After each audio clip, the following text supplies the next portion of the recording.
My mother-in-law dotes on my son but wants to act like I don't exist, so now I'm making sure my child grows up in a world where she doesn't exist either. Posted by you/shoes full of water. I seriously need some advice on how to approach this situation. Long story short, probably not. My husband and I got married quickly and had a baby not long after. I have absolutely no regrets. I love my husband and adore our baby. I have such a wonderful life with them. The problem is my mother-in-law. She 100% has bipolar disorder, borderline personality disorder, or something similar, but she won't seek treatment. Everyone in the family knows something is wrong, but they tiptoe around the issue because she's a ticking time bomb 90% of the time. She disapproved of me from the start, and I don't know why. I like to think I'm nice, people have told me I'm funny, my husband has always adored me, and I did my best to be polite. My husband says she's never liked any of his girlfriends, it's some complex she has about her precious little boy, where no one is ever good enough for him. But he said he didn't care what she thinks because he knows I'm perfect for him, so sweet. She surprised us by showing up to our elopement. We both invited our parents and my sister last minute, and everyone except my mother-in-law was thrilled. She was quiet and scowled the whole time. I didn't let it get me down, though, and I had the most wonderful day. She's a NICU nurse and travels for work since we live in a rural area, so she, thankfully, wasn't around a lot. Whenever she would visit, I would try to extend an olive branch and see if she'd like to hang out and maybe try to connect. I grew up with my grandmother, my mom's mother-in-law, living with us, and she and my mom had such a wonderful relationship. I thought that if I got to know my mother-in-law, maybe we could have that too. Nope, half the time, she had some excuse about being tired, and the other half, she wouldn't even respond. She actually got into the habit of not telling us when she was in town. I brushed it off, I can't force her to be my friend. I know it makes my husband sad that we aren't close, but I can't help that the woman doesn't want me around. I mean, in the 2 years my husband and I have been together, I've seen my mother-in-law 5 times. The big issues started when I got pregnant. My husband and I had been trying, and we were over the moon at the news. We were both so excited and ready to be parents. My parents were overjoyed and have been so supportive and loving the whole way. When we told my mother-in-law, she was awful. We prefaced the visit by telling them we had news to share. She postponed us coming over twice, and when we actually arrived, she was still in her pajamas with unbrushed hair, a minor detail that just ticks me off in hindsight. When we shared the news, she said, "I was dreading that this is what you'd say." Then she proceeded to rant about how we were too young, we're in our 20s and both have good, stable jobs, how we wouldn't enjoy it, and how we wouldn't make it as parents. I was mortified. She looked at me and flat out told me she wished I wasn't pregnant. My husband and I quickly made an excuse to leave. We were both crushed, but we were determined not to let it get to us and to focus on our new, growing family. My father-in-law, who I won't talk about much but is a total doormat, texted my husband a half-baked apology, saying his mom needed time. After about a month, she sent me a long-winded text that was less of an apology and more of an excuse. She brushed over her cruel words and said she was simply blindsided by the news and now is so excited to be a grandmother. I didn't respond. The next interaction came on the 4th of July. We told them I was pregnant in April. I was several months along and was so hungry all the time, but the smell of cooking meat would make me so sick, it was awful. Also, I have celiac disease, so I'm used to bringing my own alternatives to people's houses to accommodate my food restriction. My in-laws, my sister-in-law, who lives in Arizona, many hours away from us, and a couple of my sister-in-law's friends were in town for the 4th. My parents invited us to their house, and we happily accepted. My in-laws never reached out about plans. My husband texted them the day before to see what they were doing, and my father-in-law said they were having a barbecue and wanted us to come. My husband asked what food would be served. With my dietary restriction, the only thing I could eat would be a plain hamburger patty, but I was worried it would make me sick during pregnancy. My husband, I didn't ask him to do this, he was just in protective of my pregnant wife mode, asked if there was anything I could eat. My mother-in-law responded by saying she hadn't really thought about me and was more concerned with catering to my sister-in-law's friends. My husband asked if we should bring food for me, and they said no, that the barbecue was supposed to be a special thing and they had some chips I could snack on. Keep in mind, I'm 4 months pregnant at this point, and my choice was a whole meal that my parents made that I could eat or chips. I texted my mother-in-law and politely declined the invitation, telling her that in the future, if she wanted me to attend events centered around food, she should either provide something I could eat or give me some notice so I could bring my own. She lost it. She didn't respond to my message, which my husband agreed was appropriate and polite, but texted my husband nonstop about how cruel and cold I was and how I had ruined her holiday. I texted her, saying that if she was upset with me, she should talk to me, not my husband. Furthermore, I told her she had established the precedent that we weren't friends and that I didn't want to be her friend, but I did want her to be nice to me. I even said that if she wanted a relationship with my child, she needed to behave. Was this blunt? Yes, but I didn't curse or say anything derogatory. I said what she needed to hear because no one else in the family would check her behavior. She never responded, and to this day, I don't recall her ever texting me again. She eventually made a group chat with my husband and me, but she would only talk to him, specifically addressing him in messages. I didn't speak to her for months. She never checked on me during my pregnancy, not even once. She would feign interest by texting my husband about how I was doing, but I found that very performative. If she genuinely cared, she could have texted me once in 9 months. My baby was born big and healthy in December. He's the light of my life. By this time, my mother-in-law and father-in-law had moved to Arizona because the warmer weather agreed with her more. And the distance? It agrees with me. She says she wants to visit, but I don't want her to. What should I do? I feel moments away from losing it but don't want to start a fight for my husband's sake. Edit. I completely forgot about something. We live in a small town, so it's not unheard of to run into literally everyone you know in public. When my in-laws were still living in town, I would see them every so often with my husband. My mother-in-law was always so sweet when my husband was around. But one time, I saw her at the grocery store by myself. I smiled and waved and started turning my cart to go say hello, and she glared at me and stormed away. I couldn't believe it. My husband and I were already married at this point, and this was after masking restrictions were lifted, so she knew it was me. Update 1 month later. Hello all, I want to thank everyone for their love on my last post. It helped ease my mind a bit to know that I'm not totally crazy and that my mother-in-law's behavior isn't okay. After my post, I thought about everything you all said and talked to my husband. Family is very important to him, and he definitely had some pushback on the idea of our son not being allowed to see his family.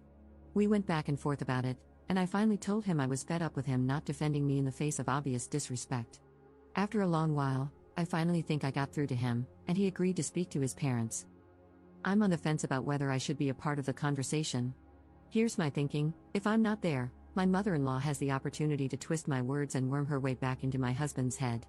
When we first got married, my husband often sided with his parents, saying that I didn't do enough to form a relationship with them and that I just need to forgive my mother-in-law and let it all go. It was awful, and I hope it doesn't start up again because it was hard feeling like my husband wasn't on my side. If I am part of the conversation, I worry I will totally lose it on my mother-in-law and nothing productive will happen.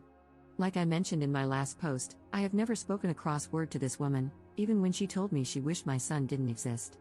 I have bitten my tongue and played nice for years now, and I'm so sick of it. Apparently, she has been putting on the waterworks for my father-in-law, and I worry she will cause a scene to try and get everyone on her side. I just won't stand for that. I know I can be civil, but it would be the ultimate test of my patience.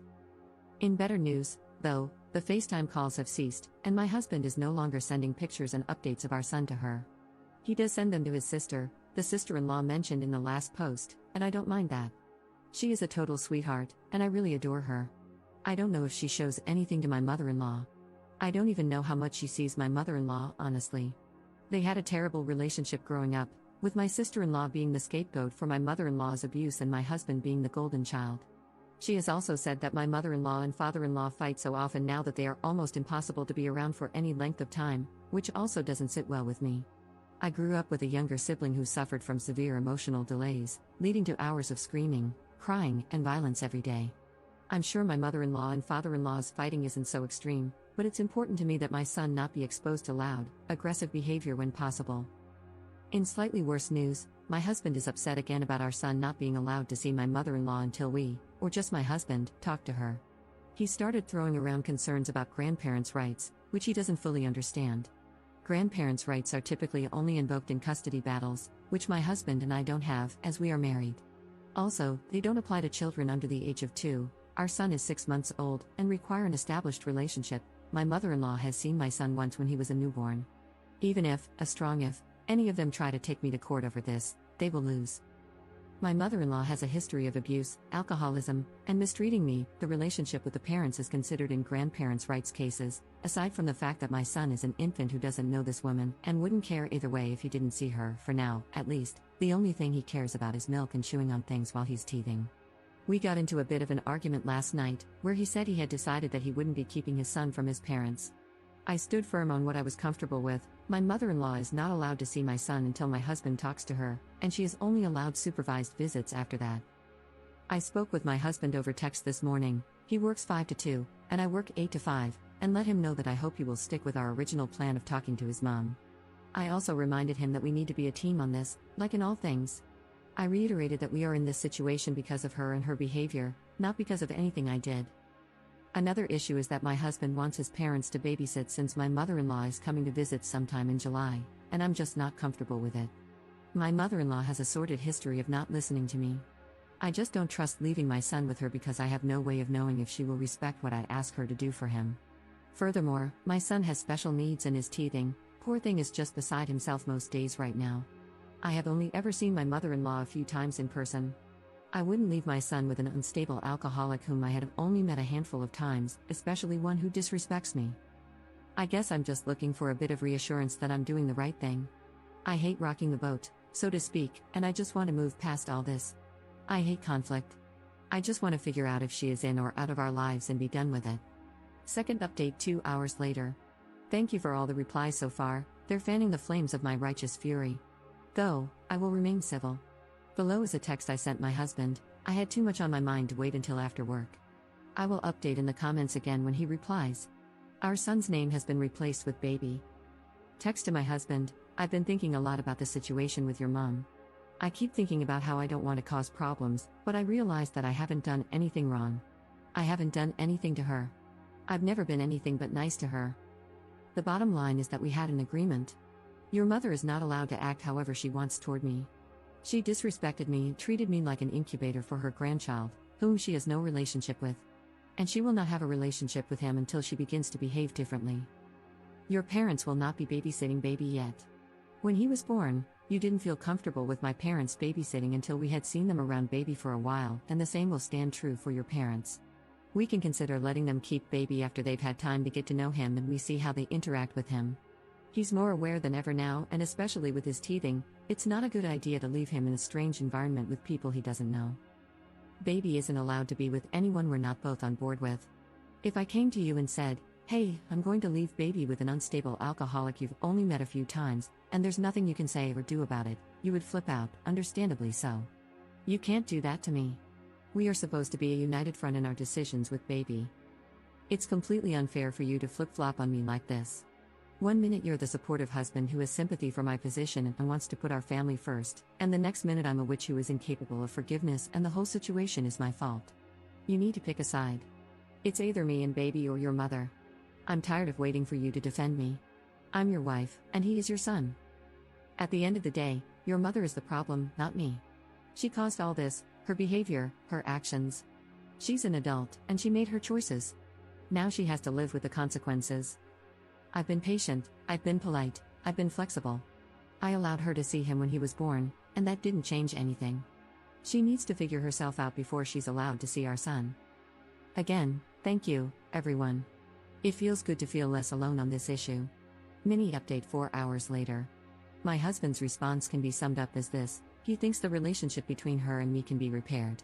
He didn't say anything about her responsibility in repairing the relationship. Apparently, he never agreed to keeping our son from her, which isn't true.